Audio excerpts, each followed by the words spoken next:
What's up, everyone? So let's take a shot at the correlation assignment for this week.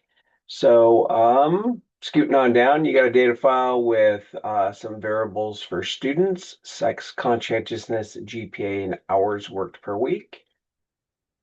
Note that the way sex is actually coded in the file is nominal coding with 1 equal to male, 2 equal to female. So this becomes important later to understand what that means, how it's coded. Then the assignment provides instructions for doing different things you'll need to do as part of the subsequent questions. You need to create scatter plots.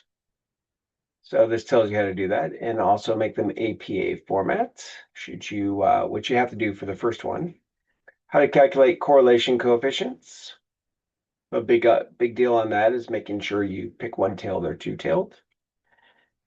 And that's it. So let's talk about hypothesis number one. So hypothesis number one right here is that GPAs will be related to conscientiousness levels. All right, so that is the research hypothesis. And as the research hypothesis, I garden path you through a couple different questions. So what are the two variables that are involved in this hypothesis? Hopefully you see that it's GPAs and conscientiousness. So those are your two variables. The next question is whether it is a one or two-tailed hypothesis. And so this is something that people have a lot of trouble with. So let me do a quick little drawing for you guys. Probably poor quality, but hey, where's paint? They still got paint on this thing? Paint 3D. So let me show you why they're called one or two-tailed hypotheses, because that can be kind of confusing.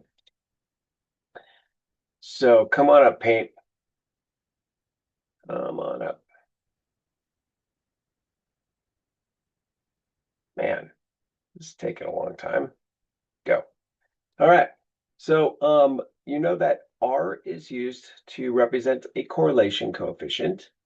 And if you were to correlate any two variables sort of randomly, the expected correlation that you would get is that R equals 0, because an R of 0, or a correlation coefficient of 0, means that there's no relationship. But truth be told, you correlate two variables, you don't always get exactly 0, even if they're not, they don't actually have a relationship. There's just random variation or sampling variability. But on average, you would expect something like this: a distribution that's normal. The mean of that distribution is 0, so the expected value of two variables aren't correlated is 0.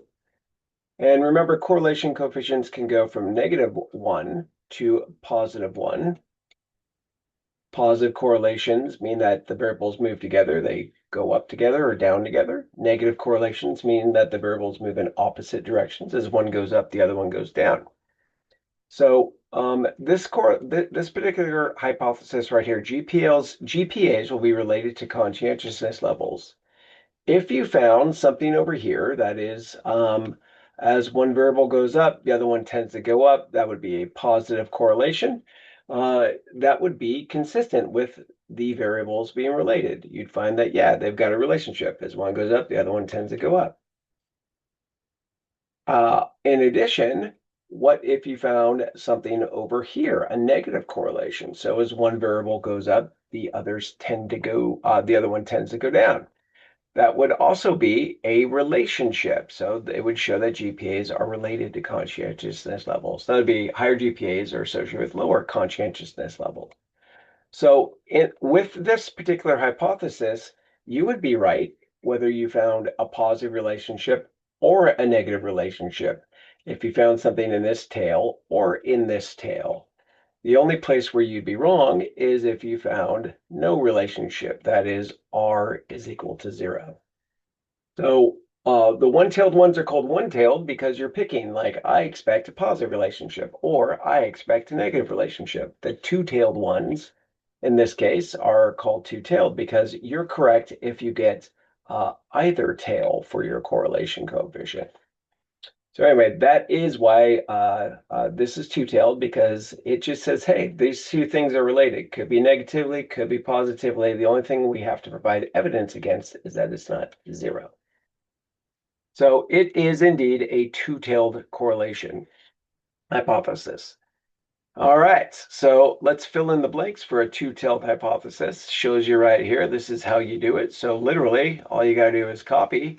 So I usually start with the alternative. So that goes here. So if indeed GPAs are related to conscientiousness levels, then the expectation is that I will get something positive or negative, right? Could be either, but it won't be equal to zero.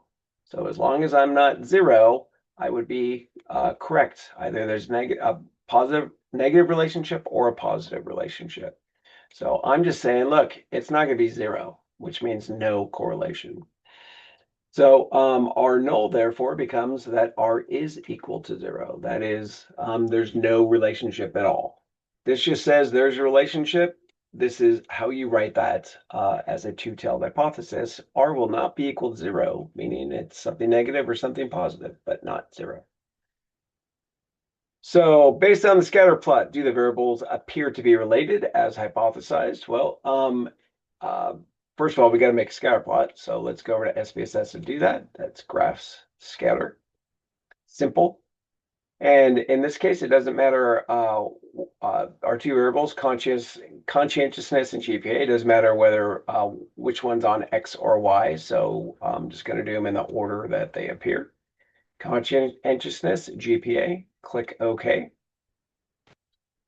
And there's our scatter plot of those two variables, which is kind of hard to tell what's going on, which is why we go ahead and put in the line of best fit. So to do so, double click on it. Under elements, go down to fit line at total. That fits the line at total. And you can see it goes up from left to right. Oops, popped away. Goes up from left to right, which means a positive relationship. So it looks like, if anything, there's a positive relationship between GPA and conscientiousness.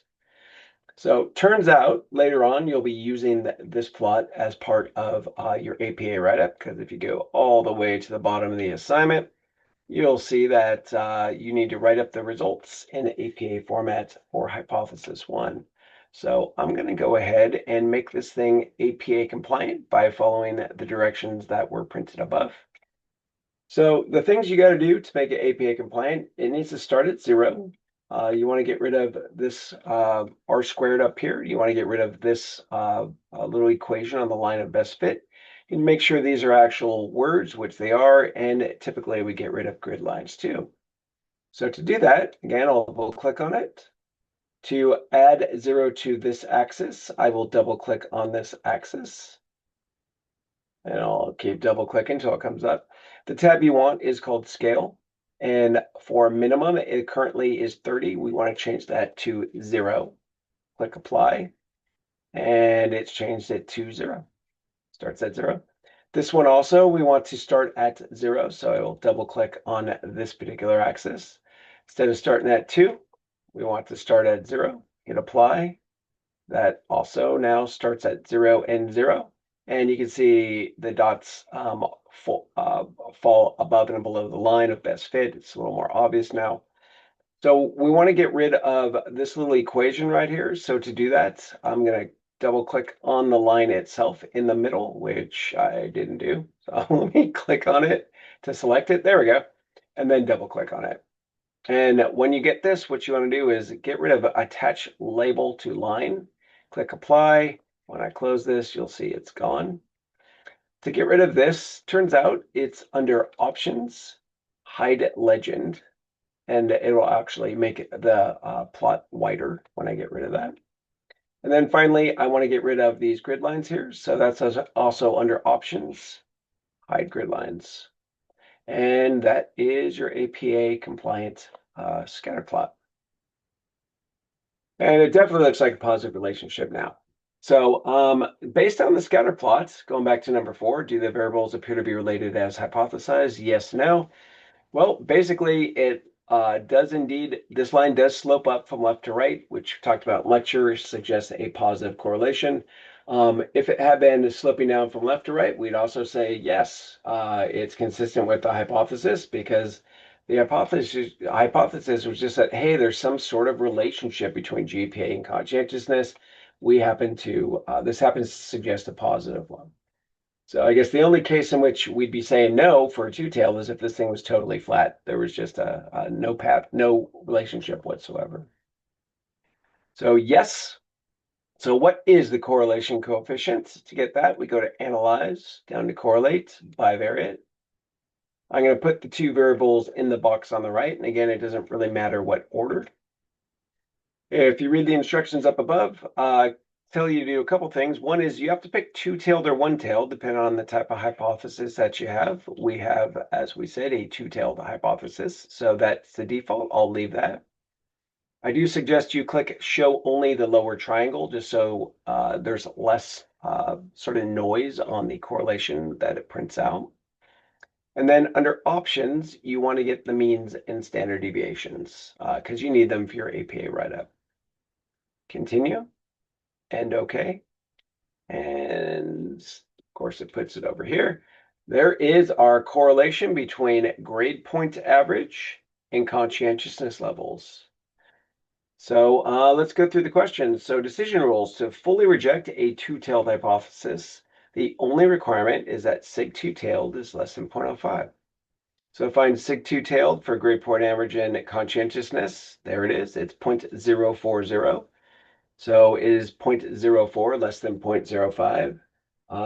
Yeah, it is. So we do have a significant correlation, and note it's also got a star between grade point average and conscientiousness levels. So what is the correlation coefficient between the variables? And APA uses R to stand for correlation coefficients. It's 0.364, but I want you to round it to 2 decimals. Most things are in APA, so it's 0.36. That's where that came from. Use an alpha of 0.05 and the decision rule above. Is there a significant correlation between the variables? The answer is yes, because what was that rule? Sig has to be less than 0.05. The only rule, there it is, 0.04 is less than 0.05. So yes, there is a significant correlation between the variables. And note it does have SPSS puts a little star on it when it's significant too. Are we able to fully reject the null hypothesis? The answer is yes. Why? Because the only requirement is that sig is less than 0.05. So yep. Why or why not? The short answer is sig's less than 0.05. So why are we able to fully reject it? Because it met the one rule. Sig had to be less than 0.05. All right, next thing, the proportion of variability between the variables. So this is the overlap, what variability in one variable can be predicted by the other. And to calculate that, you literally take your correlation coefficient, 0.36, and you square it. It's R squared. So I'm going to bring up the little calculator. And 0.36 squared is 0.1296. Round this to 2 decimals, you get 0.13. So 0.13 is the proportion of variability in one variable that can be accounted for by the other. Next is fill in APA format, which is this piece right here. It's not actually a formula. Some people think it is. It is just a way to present correlation findings in APA format. So really, you just have to fill in DF, this number, got to pick less than or greater than, and then R squared. So over here, I have done so. Where does DF come from? Where did I get 30? Well, it is equal to N minus 2. N, 32 minus 2 is 30. So R of 30. And so what's the correlation coefficient? We already figured that out. It's 0.36. That was just this number rounded to 2 decimals. So that's where that came from. And P stands for significance. So it's this right here. But P is what APA uses. So sig, was it less than or greater than 0.05? It was less than 0.05. So we picked the less than sign out of these options here. And then finally, R squared, filling in this, we did that right up here. It's 0.13. So 0.13, and this is how you write a correlation coefficient up in APA format. So finally, question is, what's it mean? So this is the, what do you tell grandma? If you told grandma, well, there was a significant correlation between GPA and conscientiousness, she'd say, that's nice. But what's it actually mean? So we found a significant positive correlation, 0.36. There's no negative sign here, so it's positive. Positive correlations mean as one variable increases, the other tends to increase. So it means that as GPAs, higher GPAs tend to be associated with higher conscientiousness. So what I wrote here is a fancier version of that. Those who have higher GPAs also tend to be more conscientious. And that's the interpretation.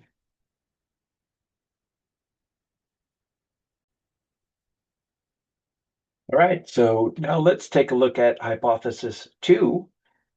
Students who work more hours will tend to have lower GPAs.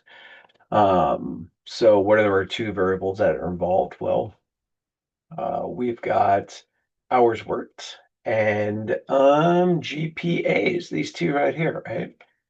So in this case, the specific hypothesis is that as this goes up, hours work goes up, GPAs will tend to go down. One up, while the other tends to go down. That is a particular type of relationship we call a negative. So when the variables move in opposite directions. But anyway, first question is, what are the two variables? Hours worked per week and GPA. Is the research hypothesis above two-tailed or one-tailed? So in this case, it is one-tailed. So going back to our little plot, specifically, the hypothesis is that we are going to get something that is in this region. We expect a negative correlation, because what's a negative correlation mean? It means as one variable goes up, the other one tends to go down. They move in opposite directions. So one-tailed. All right, so we got to fill in the blanks. So a one-tailed negative, show you how to write that here. Our alternative hypothesis is that we're going to get an R that is a correlation that will be something less than 0 in this region, right? So that's why it's less than 0. We would be wrong if we found no correlation, which would be here, or we found a positive correlation here, right? So that is why the null hypothesis is something greater than or equal to 0. Greater than would be a positive correlation. Equal to 0 would be no correlation. So based on the scatter plot, so let's go ahead and make a scatter plot. In this case, of GPA and conscientiousness, I'll just hit reset. Oh, so it'd be GPA and hours worked, sorry. GPA, hours worked. Click OK. There's our correlation. I'm going to go ahead and put in the line of best fit. Double click it, elements, fit line at total. There it is. Get rid of that little label thing. There's our correlation. We don't have to adjust this one so it starts at 0. We don't want to, because we don't have to write this one up. So we don't have to make it APA compliant if we don't want to, but let's bring it back up. That's our scatter plot of the two variables.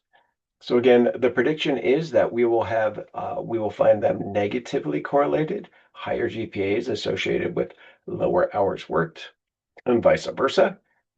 And indeed, this line does slope down from left to right, suggesting a negative correlation, which is consistent with the hypothesis.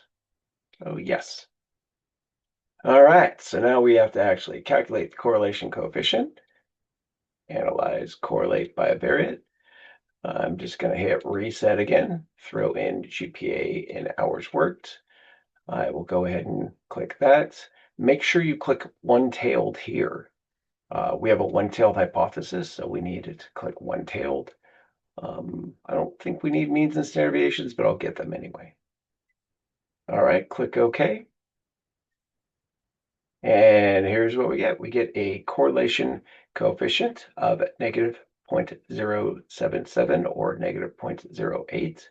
There's the sig value, and there's the n. What is the correlation coefficient between the variables, rounded to 2 decimals? So negative 0.077 rounds to negative 0.08.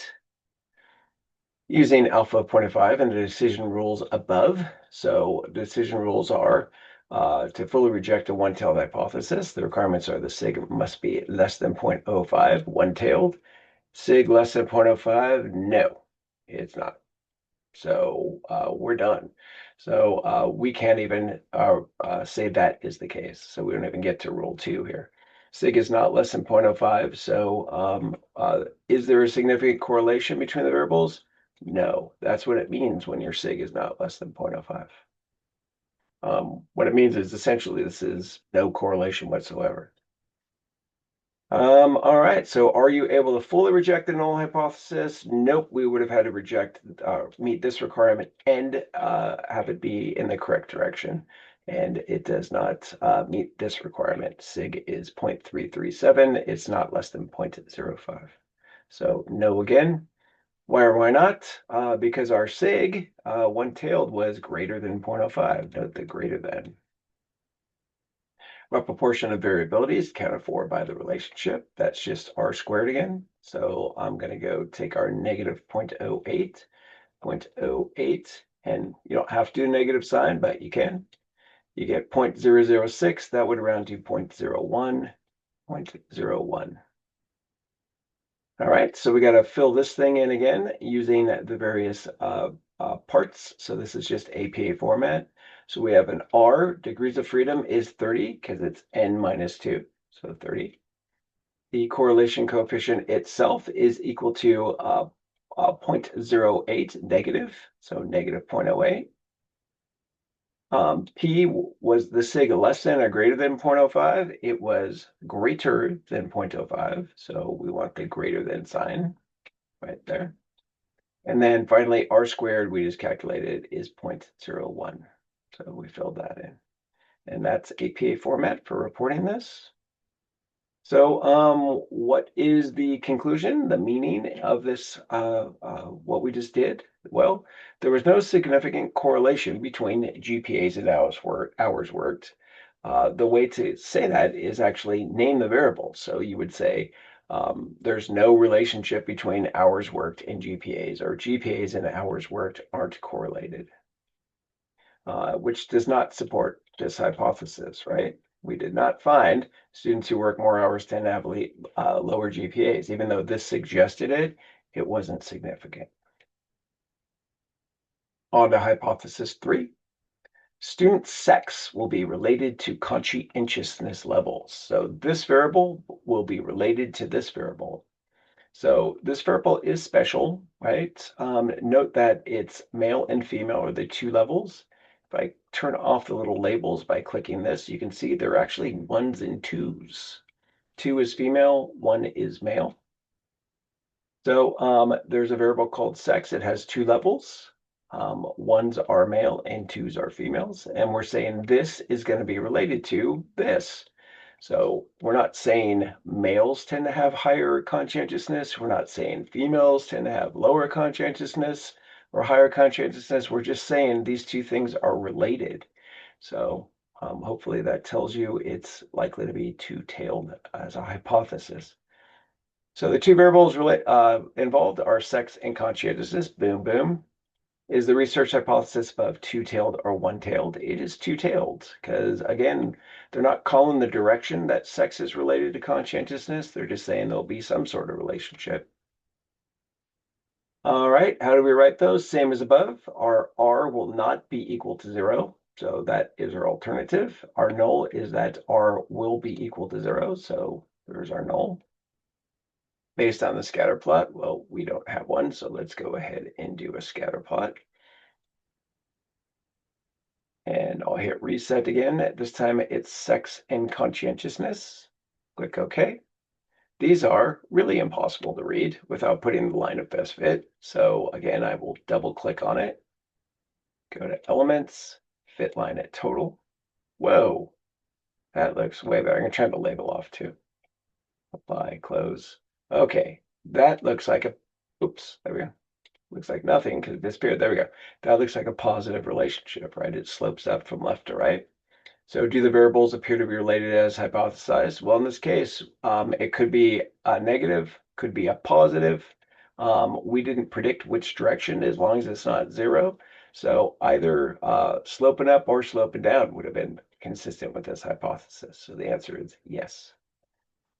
So then we got to calculate the correlation coefficient. So correlate bivariate, hit reset, put sex and conscientiousness over here. We have a two-tailed hypothesis again, so I'll leave that. Show only lower triangle, and I'll get the means just in case, and click OK. All right, here's our correlation coefficient. There's our sig, and there is our n. So let's go to town. So what is the correlation coefficient between the variables? It's 0.157. It's positive, right? So we'd round that to 0.16. That's where this comes from. Using alpha of 0.05 in the rules above, the only rule is that sig's got to be less than 0.05. Can we reject, or is there a significant correlation? Let's look at sig two-tailed is 0.391 less than 0.05. No. So no, there is not a significant correlation, and note again, no star. Are you fully able to reject the null hypothesis? Nope. We couldn't reject, I mean, only this is required, and we couldn't reject it. So no, we cannot reject the hypothesis. Why? Because the sig two-tailed was greater than 0.05.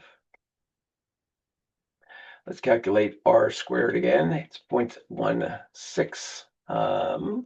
0.16 squared, 0.0256, so roughly 0.03 or 0.02. I noticed I put 0.02. Let me see if I do 0.157 and 0.157 squared. Yeah, okay, I see. When I calculated it for the key, I did the full number, and it comes out to 0.02, doesn't round up. So that's why it's 0.02. Got to fill this thing out again. So we've got an R with n minus 2 or 30 degrees of freedom. It was equal to 0.16. Our P was greater than 0.05. Sig was greater than 0.05. It's 0.391, not significant. And our R squared we just calculated was 0.02. What's it mean? Again, use the variable names. There's no relationship between sex and conscientiousness. So the hypothesis was there will be related. Student sex was not related to conscientiousness levels would be a great conclusion right here. All right, number 4. It's probably the hardest one of all. Male students tend to have higher GPAs. So I promise you, you can test this hypothesis. So there is no variable called male, right? Male is a level of sex. So that confuses people. So what they're saying here is that this level of sex will tend to have higher GPAs. Well, let's think about this for a second. I'm going to turn the labels off on this real quick so you can see what's going on. Males are 1, females are 2. So sex is a variable that can only have 2 levels. You can be a 1 or you can be a 2. They're saying male in their hypothesis, males are 1s. So of the 2 possible values for sex, we're saying the lower value. Lower value for sex, that is male, will be associated with higher GPAs. So as sex goes down, male, GPAs go up. This is a negative correlation.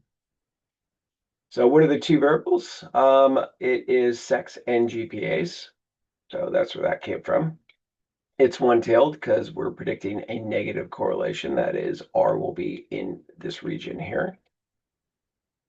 We got to write our hypotheses. We're predicting that for our alternative here, that R will be less than 0. That is, it will fall in this region, not 0, not positive, less than 0.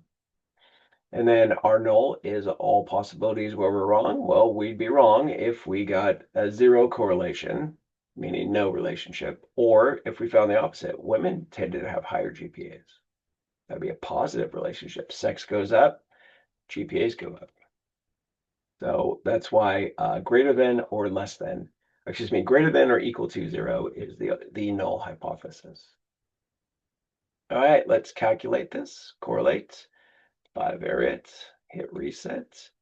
I got to put in sex and GPAs. I have a one-tailed hypothesis. I'm going to show just the lower triangle so it's easier to read.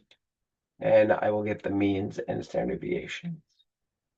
Click OK. There's our correlation coefficient. Note it's got a star. So what is the correlation coefficient between the variables? Well, it's 0.322. We got to round that to 2 decimals, 0.32. Note it's positive. So did I skip the part where we did a scatter plot? I totally did. Give me 1 sec. Let me go back and do the scatter plot part. I skipped the scatter plot. Sorry about that. Graph, analyze, scatter dot. Oh boy, let me hit reset. I will put sex and GPAs. Click OK. Let me go ahead and double click it to put that line of best fit in again. Fit line at total. And this looks like a positive relationship, right? It slopes up from left to right. So based on the scatter plot, do the variables appear to be related as hypothesized? The answer is no. Why is that? Because this hypothesis, male is lower value on sex will be associated with higher GPAs. That's a negative relationship. As one variable is lower, the other one tends to be higher. This looks like a positive relationship, suggests the females tend to have higher GPAs. So the answer here is no. Sorry about that. So going back to our correlation coefficient, it's 0.32. That's where that came from. Using alpha of 0.05, is there a significant correlation? So that is sig one-tailed less than 0.05? There's our sig one-tailed. Is 0.036 less than 0.05? It is. So that's why it has a star, by the way. So this is a real correlation. So sig is less than 0.05. So the answer to 5 is yes, it's a significant correlation. Are you able to fully reject a null hypothesis? This is where it gets tricky. That's where the second part of this rule for one-tailed hypotheses comes in. So it's got to be sig. Yes, we met that criteria, but the Pearson correlation has to be in the correct direction. Again, this hypothesis is that lower sex will be associated with higher GPA. We found a positive correlation. Higher sex is associated with higher GPA. That is, if I go back again, females are 2, males are 1. Higher sex means you're a 2, means you're a female, tend to have higher GPAs. So this correlation is real and suggests that the women tend to have higher GPAs. That is not consistent with male students having higher GPAs. So the answer is no. We cannot fully reject the null hypothesis. So put another way, remember you have to reject everything in the null in order to say, okay, this hypothesis is supported. The equal to 0 part we can reject. We know this is a real correlation. It's not equal to 0, but we can't reject the greater than part. It is greater than 0. It's a real correlation that's positive. It's greater than 0. So no, why or why not? So it is sig. So we met this first part. Sig was less than 0.05, but the correlation coefficient was not negative. It was positive. So it was not in the hypothesized direction. Let's get the proportion of variability accounted for. So even though our hypothesis wasn't supported, it's a real correlation. So 0.322, be the full one this time, squared is 0.103, 2 decimals, 0.10. So 0.10. Filling in all the stuff for APA format, we have a correlation coefficient with a degrees of freedom of 30, n minus 2. It was equal to 0.32, boom. P was less than 0.05. It was significant. Sig was less than 0.05. And R squared was equal to 0.10. That is 10% of the variability in GPA could be accounted for by what sex a person was. So what's it mean? Well, contrary to what was hypothesized, that men would have higher GPAs as because it's positive, higher sex tend to be associated with higher GPA. That is, the females tended to have higher GPAs. So, all right. So the final thing is an APA write-up of the results section. So there is a template out there for you guys to use. An example. The goal is to have you write over this, but with the information from the very first hypothesis we tested. So that was the one between conscientiousness and grade point average. So again, the original hypothesis was that, scooping on up, GPAs will be related to conscientiousness levels. That is two-tailed. So GPAs will be related to conscientiousness levels. That tells us for the things you have to write up, this is why we got the means. So you put like mean GPA, of the students was equal to 3.05. I totally brought up the key, didn't I? Oh boy, I brought up the key for it. Oopsie. Let me try that again. Let me just bring up the template. Sorry, where you got to actually change stuff. Doing great tonight. All right. So back up. There we go. So this is the actual, excuse me, the template that I gave you. So your job is to write over this and make it look like the one I just showed you. So the mean GPA of students was 3.05. Standard deviation, that's what SD means, 0.45. The mean, instead of assertiveness, you'd say conscientiousness level of the students was 44.25. Standard deviation of 5.92. It was hypothesized that GPA and conscientiousness levels would be associated. That's what it says right here. GPA will be related to conscientiousness levels, and so forth and so on. Go through replacing these things. Do note that you want to keep the figure caption. You just got to change GPA conscientiousness. This right here, you'll replace with the one that the one we made right here. So right click, copy. You can just paste it right in there, and that's how you get it in there. Let me undo that though, so I don't save it like that. And just keep going. So you gotta write over this stuff, change the variable names, changing your correlation, make sure to do table titles and figure captions as well, and interpret it at the bottom appropriately. There's that APA format that you actually did as part of the worksheet right there. So all the pieces are there. Shouldn't take you more than 10 minutes, so give it a shot. All right, good luck.